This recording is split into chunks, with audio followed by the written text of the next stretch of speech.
I can't imagine what was going through your mind at that stage when you're constantly, you know what the situation is, the political scenario. You have been told certain things about the Taliban, about Afghanistan constantly, and it's a completely alien situation to you. You probably have never been into a country like that ever. What was going through your mind?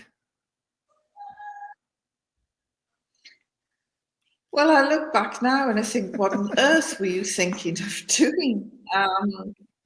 I was highly motivated, highly driven, very competitive. I never worked with other journalists in a group to be spoon-fed and all agree on the same story and anything like that.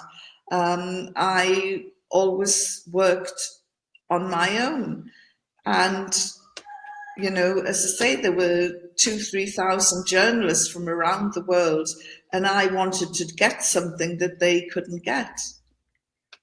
So, as I say, I was highly motivated, highly driven, and it was that overcame the fear of what I was doing. It was only when I put on the burqa and we crossed over from no man's land in Pakistan into Afghanistan that I thought, what the hell are you doing? And all I could hear was this boom, boom heartbeat, and it was coming right up into my eardrums. And I was certain that the Taliban checkpoint would hear this boom, boom, boom. But they totally ignored me. I was irrelevant. I was a cross on a piece of paper. And we walked past them and off we went to Jalalabad in one of those, well, it was in a taxi. And it had 2 punctures on the way to Jalalabad. And I just thought, oh gosh, this is a sign that things aren't going to go well. But it was incredible. I mean, wearing the burqa enabled me to walk around the marketplace in Afghanistan without anybody bothering, without anyone looking, without, you know, it was like wearing Harry Potter's magic cape. I was invisible as far as people were concerned. And I was able to observe life in the marketplace. And you can see how poor the country was by the local butcher, you know, with his bits of scraps of meat hanging up. And the atmosphere was one that was very sort of engaged, very bubbling. People were excited, but not excited in a fearful way. All the shopping was being done by the men. The women were either standing there or sitting on the pavement waiting for their husband to finish the shopping. It was really quite incredible. And as I say, you know, from my point of view as a Westerner, I saw all these men doing the shopping, and I just thought, why can't we get the men to do the shopping back home? You know, why is it that we have to go to the shops? And it was just the reverse of what happens in the West. So it was, I wish I could have understood the language, but I couldn't. And the guides told me that people were very upbeat and not fearful at all, even though it was clear George Bush was banging the drum for war. So then, when you entered Afghanistan, was everything fine until you got captured, or did things start going down a slippery slide? How did that happen then? Well, after we left the market place, we caught one of those tick-tick or tuk-tuk taxis and jumped on that, and it took us to this area. It was a little village, a tiny village, and when we walked in, everybody was so excited and so happy to see the two guides, because one of them was related, came from that village. So there was much joy at seeing him. The guy's bringing with him? Did they know, were they expecting you or no? Okay. Not immediately. There was just lots of joy around, and obviously he had bought a lot of goods to give to his family in the village. And then somebody must have said, hang on, who's that woman there? And he then said, well, it's a Western journalist and she's here for a story. And they went crazy. So I was taken into this house and told to sit down. And while they decided what they were going to do about, what the hell have you brought this Western journalist in? Because that morning, Mullah Omar had made a declaration that anyone helping any Westerner in this time of crisis would be executed immediately, because, no two ways about it. And so they didn't want me in their village. But, well, you'll know this from knowing the area the way you do. The Afghan hospitality is overwhelming, and very soon somebody came in to see me. It was a woman, and she started talking to me, and then the guide was translating for me, and she said, do you have any children? And I said, yes, I have a daughter. And she put her hand on her hips and said, a daughter. What about sons? And I said, only a daughter, one daughter. She said, you have one child. She said, me, I have 14. And when you run out, what was it? I have 14. And she said, you Westerners, all you can ever manage is 1 or 2 children.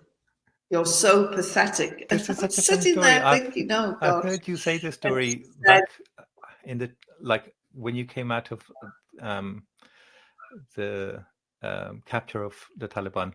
And even then, it was hilarious. I was laughing. Basically, was she trying to tell you that, like, we can outman you, or as in we have? Oh, yes. Because she then went on to say, that she had 14 children, and she said, and when you run out of your boy soldiers, I will be producing more. And I just thought, oh gosh, and I said, but, aren't you afraid of the Americans coming into your village? And she said, dare one American come into this village, and I myself will attack them with those pots and pans over there. And I just thought, gosh, I thought that Afghan women were supposed to be shy, oppressed, women who didn't speak, and yet this woman was larger than life. And, she knew what she had to do if an American soldier came into her village. As it happened, they didn't go into the village. They dropped bombs from B-52 bombers. And so they wouldn't have encountered women like her. But she was astonishing. And then she said, you know, we're really sorry for what happened to the American people, this accident. And she kept referring through the translator to 9/11 as an accident. And I said, hang on. I said, this wasn't an accident. 10,000 people died, which we thought at the time, we were told, you know, the first figure that came out was that 10,000 Americans had died. And she said, you know, 10,000. I said 10,000 have died. And she sort of looked, and I explained about the Twin Towers being hit, people being so afraid that they were jumping out of the 30th story rather than stay inside the building and wait to be rescued. And she just looked really confused at all of this. And then I realized, you know, whereas we had been bombarded every minute of every day with all of these horrific images for 3 weeks, there were no televisions in this village. And all the buildings were single story. In fact, you know, most of Afghanistan, it was single story. And to try and comprehend the Twin Towers was virtually impossible. And she just said, look, you know, we are sorry for what has happened, however big it is. But she said, what has it got to do with us? And I thought to myself, you know, she's got a point. 15 of the hijackers were Saudis. The other 4 came from the Emirates. You know, there were no Afghans on those planes. So, you know, what did it have to do with them, apart from the bin Laden connection? And it was just really very, very strange and sad. And then a young couple came in. They were brother and sister.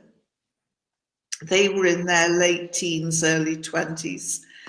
And they had been medical students, and the girl said, you know, I should be qualified as a doctor by now to help save my people in a time of war, and I'm rotting away in this village.